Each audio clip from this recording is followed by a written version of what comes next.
Hi friends, today వచ్చి Sudha Chandran life story గురించి చెప్పబోతున్నానండి. సుధా చంద్రన్ 1965లో ముంబైలో పుట్టారండి.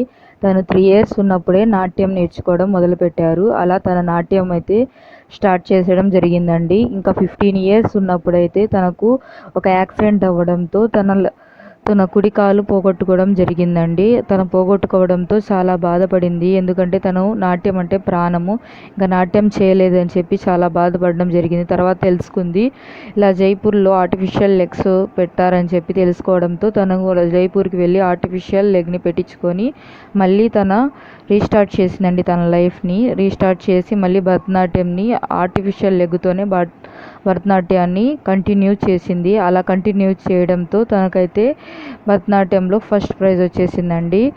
ఇంకా తన లైఫ్ స్టార్ట్ చేయడంతో తనకు మూవీ ఆపర్చునిటీస్ కూడా వచ్చాయండి. నాట్య మయూరి అని చెప్పి మూవీ తీయడం జరిగింది. అది కూడా సూపర్ డూపర్ హిట్ అయిపోయింది. ఆ మూవీ చూసే ఉంటారు కదా. తనైతే తన లైఫ్ గురించి ఆ మూవీని తీయడం జరిగింది. చాలా మంచి మూవీ అండి. అలా తను సూపర్ డూపర్ హిట్స్ని తను సొంతం చేసుకుందండి. తర్వాత అయితే హిందీలో కూడా తనకు సీరియల్ ఆపర్చునిటీస్ వచ్చాయి. 45 అబోవ్ సీరియల్స్ని తీసిందండి. తెలుగులో అయితే నెంబర్ 1 కోడలు అని చెప్పి ఒక సీరియల్ చేయడం జరిగింది. అది కూడా చాలా హిట్ అయింది. తనైతే ఎప్పుడు కూడా నిరాశ పడలేదండి.